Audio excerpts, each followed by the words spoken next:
Dah. Udah. Oke, assalamualaikum warahmatullahi wabarakatuh. Perkenalkan, nama saya Muhammad Raffi Alansari dari kelas 10O, ingin menjelaskan teori masuknya agama Buddha dan Hindu dan juga zaman-zamannya. Kalau untuk teori pertama ada dari teori Waisya, di mana para pedagang yang berkasta Waisya pergi ke Indonesia untuk berdagang.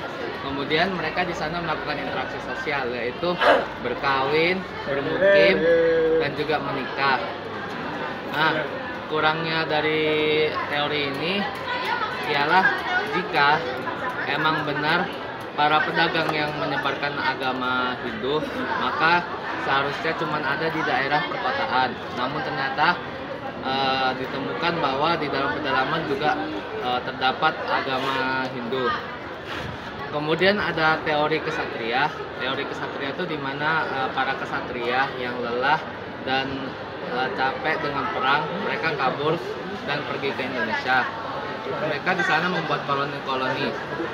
Namun teori ini diragukan karena kurangnya bukti tulis. Kemudian ada teori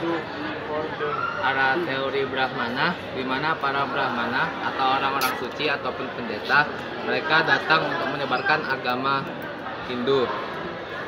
Nah, teori ini didasarkan kepada peninggalan-peninggalan pada masa Hindu, yaitu seperti kitab yang berisi bahasa Sanskerta dan juga peninggalan-peninggalannya.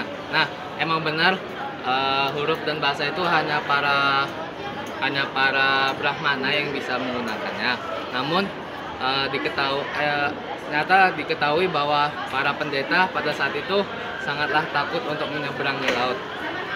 Kemudian ada teori arus balik, di mana teori tersebut menyebutkan bahwa orang-orang Indonesia pergi ke India untuk mempelajari agama Hindu, kemudian balik lagi ke Indonesia untuk menyebarkannya. Namun teori ini diragukan karena pada masa itu para orang Indonesia sangatlah pasif dan tidak berani untuk menyeberangi laut. Pos. 3. Nah, kemudian lanjut lagi ke zaman-zamannya.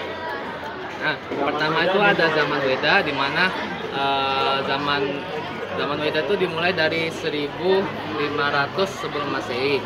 Di zaman ini kitab Weda turun dan juga disebarkan di India dari bangsa Arya, di mana bangsa Arya itu berasal dari Hungaria, Bulgaria, dan juga Austria. Kemudian lanjut lagi ke zaman Brahmana, di mana zaman di situ kitab Brahmana turun setelah kitab Weda. Nah, kitab Brahmana ini menjelaskan tentang kewajiban beragama. Pada zaman ini juga turun kasta-kastanya, di mana kasta paling atas adalah Brahmana, setelah Brahmana ada Ksatria, setelah Ksatria ada Waisya, setelah Waisya ada Sudra. Nah, lanjut lagi ke zaman selanjutnya, yaitu zaman Upanishad. Nah, Upanishad ini juga merupakan kitab setelah Brahmana, di mana menjelaskan pendekatan diri dengan Tuhan. Nah, zaman Upanishad ini terjadi pada tahun 750 sebelum Masehi. Upanishad. Nah, zaman Upanishad ini mengajari tentang mengatasi kegelapan dalam jiwa. Setelah zaman Upanishad, lanjutlah ke zaman terakhir, yaitu zaman Buddha, di mana tahun ini disebutkan 800 sampai dengan 500 sebelum Masehi. Nah, zaman Buddha ini mengambil ajaran juga dari kitab Weda